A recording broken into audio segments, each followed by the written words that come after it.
Welcome to simple learning. आज हम Karnataka TET 2020 EVS की आंसर की देखेंगे।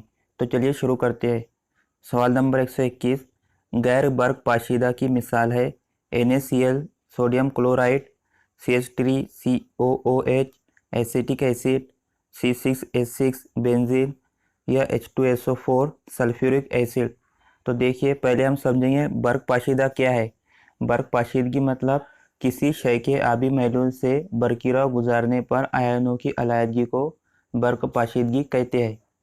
यहाँ एसिटिक एसिड, सल्फ्यूरिक एसिड और NaCl के आबी महलूल से बरकिराव गुजारने पर आयन्स अलग होते हैं, लेकिन बेंजीन के आयन नहीं बनते और ना ही बेंजीन पानी में हल पजीर है, इसलिए बेंजीन गैर बर्क पाशीदा है। इसलिए सही ऑप्शन है ऑप्शन 3 C6H6। सवाल नंबर 122, इनमें लकड़ी गैस, वुड गैस का अहम जुज़ है ब्यूटेन, मीथेन, इथेन या प्रोपेन।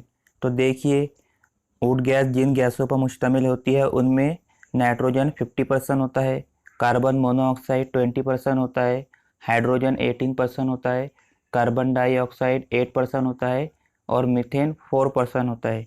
इसलिए सही जवाब है ऑप्शन 2 मीथेन। सवाल नंबर 123, झैल में दिए गए मवाद के लिए मुनासिब जोड़ियों का इंतखाब कीजिए। फहरिस्त A, vitamin A, vitamin C, vitamin D और विटामिन के।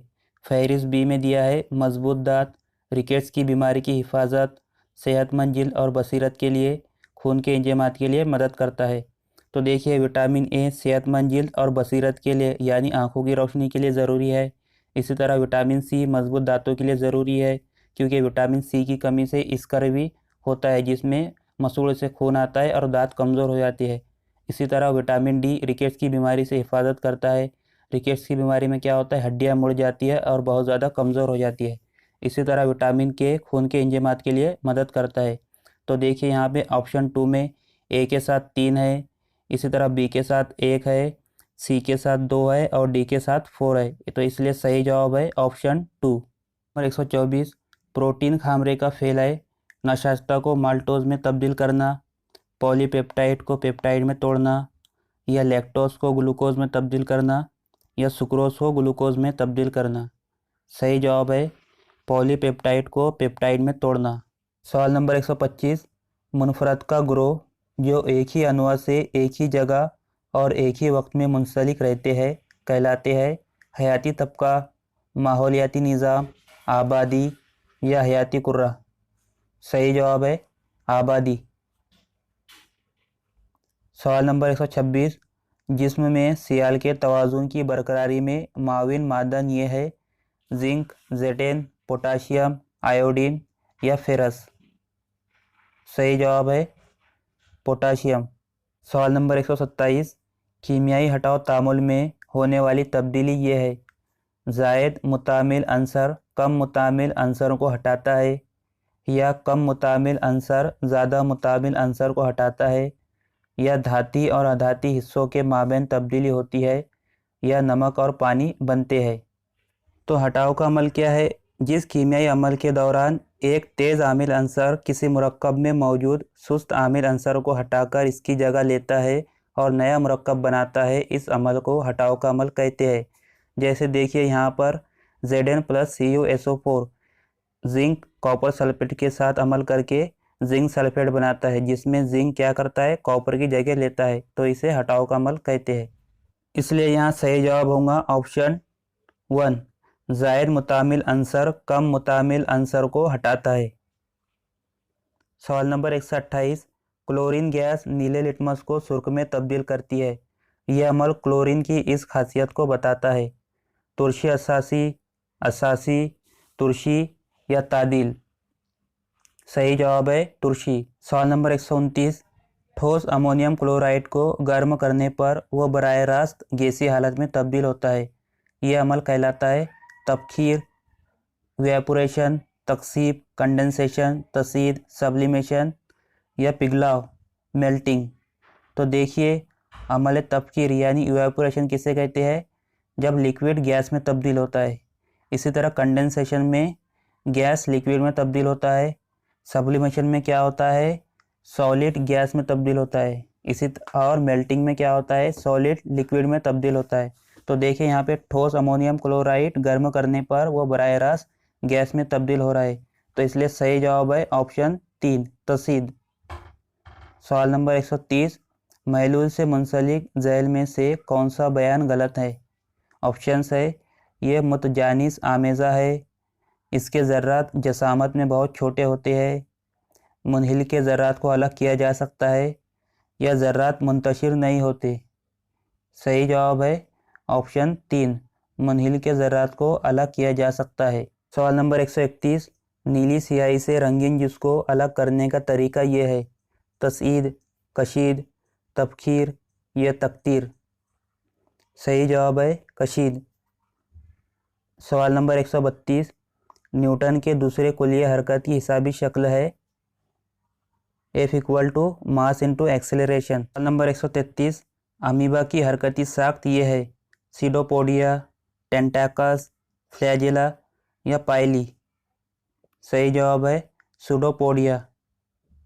सवाल नंबर 134, हाइड्रा में गैर जिनसी तौलीदी साख्त ये है, टेंटाकस, बर्स, फ्लेम सेल्स या जेमा कप्स।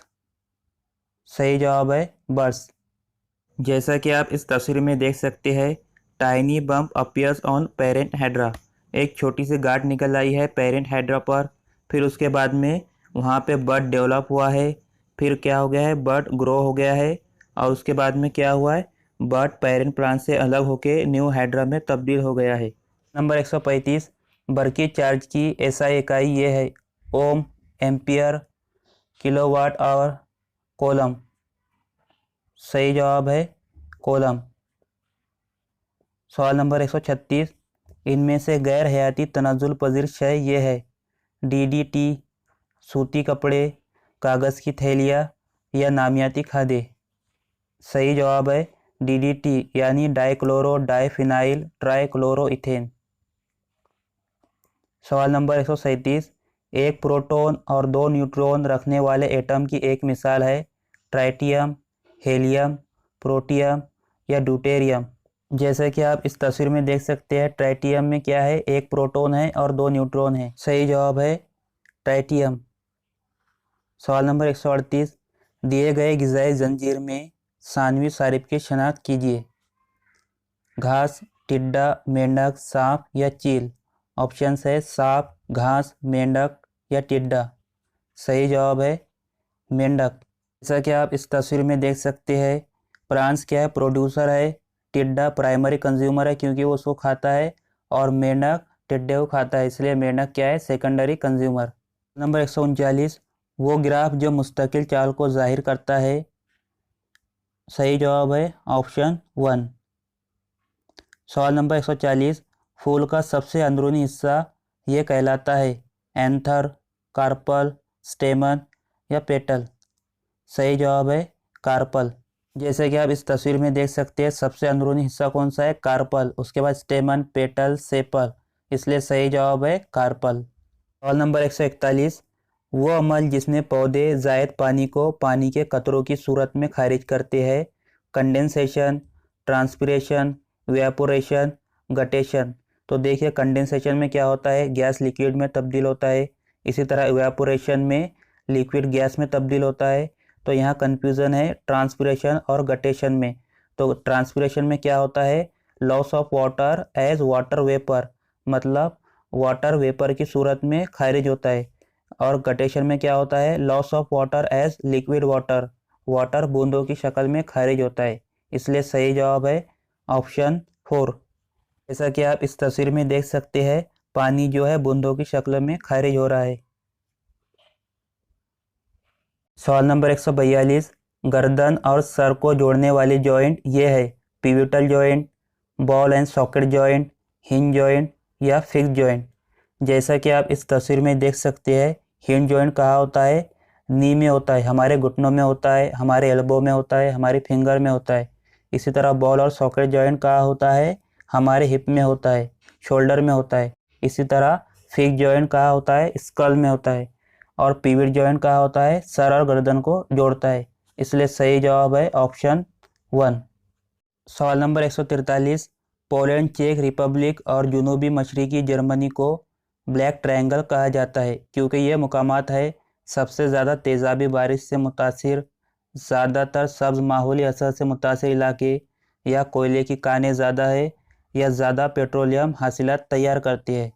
सही जवाब है ऑप्शन 1, सबसे ज़्यादा तेज़ाबी बारिश से मुतासिर है क्योंकि इस इलाके में हवाई आलूदगी बहुत ज़्यादा है और सल्फर डाइऑक्साइड और नाइट्रोजन ऑक्साइड की मिकदार भी ज़्यादा है, जिसकी वजह से तेज़ाबी बारिश होती है। सवाल नंबर 144, तेज़ाबी बारिश के लिए जिम्मेदार केमिकल्स ये है: सल्फर डाइऑक्साइड और कार्बन मोनोऑक्साइड, नाइट्रोजन ऑक्साइड और कार्बन डाइऑक्साइड, सल्फर डाइऑक्साइड और नाइट्रोजन ऑक्साइड, कार्बन डाइऑक्साइड और कार्बन मोनोऑक्साइड। अभी हमने देखा सल्फर डाइऑक्साइड और नाइट्रोजन डाइऑक्साइड क्या है, तेज़ाबी बारिश के लिए जिम्मेदार है, इसलिए सही जवाब है ऑप्शन 3। सवाल नंबर 145, एक तजुर्बे के दौरान साइंस मौलिम ने मैग्नीशियम फेता यानी मैग्नीशियम के तार को एक रेगमाल सैंड पेपर से रगड़कर इसे जलाया। तुलबा दौरान मुशाहिदा कई तजस्सुसी सवालात पर बहस करती है। ये इत्तेहादी तकामुल अखज़ किया, ये इक्तिसाबी तदरीसी अमल कहलाता है, programme learning, behaviourist learning, integrated learning या कंस्ट्रक्टिव लर्निंग। सही जवाब है ऑप्शन 4, तामीरी इक्तिसाब। सवाल नंबर 146, इनमें से चारुम जमात के तलबा को मुख्तलिफ अक़साम के पौधे से मुतालिक इक्तिसाब का बेहतरीन तरीका है जमाती कमरे में पौधों के अक़साम के मुतालिक बहस करना, या तलबा को मज़मून लिखने के मुतालिक कहना, या मुख्तलिफ अक़साम के पौधों की तस्वीर दिखाना, या करीबी बागीचे में ले जाकर पौधों से मुतालिक बयान करना। तो यहाँ सबसे ज़्यादा सही ऑप्शन है ऑप्शन 4, करीबी बागीचे में ले जाकर पौधों से मुतालिक बयान करना। सवाल नंबर 147, एक तालिब इल्म दुकान से 1 किलोग्राम घी खरीदता है, लेकिन घी की पैकेट पर 900 ml लिखा पाकर दुकानदार से बहस करता है। फ़ाई के इक्तिसाबी तरीके तदरीस के एतबार से ये मरहला है: मशगूल, तहकीक, तफसील या तशखीस। सही जवाब है तहकीक।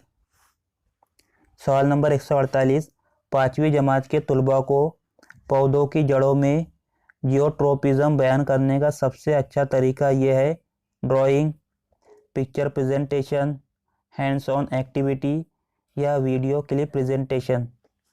सही जवाब है वीडियो की पेशकश। सवाल नंबर 149, मौलिम तलबा में माहौलियाती तहफ़्फ़ुज़ के तसव्वुर को उभारने और उनमें शऊर पैदा करने के लिए सालू मराडा थीमका की कहानी बयान करता है। तदरीस का एक तरीक़ेकार ये है: तारीख़ी, माहौलियाती, जमालियाती या अखलाकी। सही जवाब है माहौलियाती।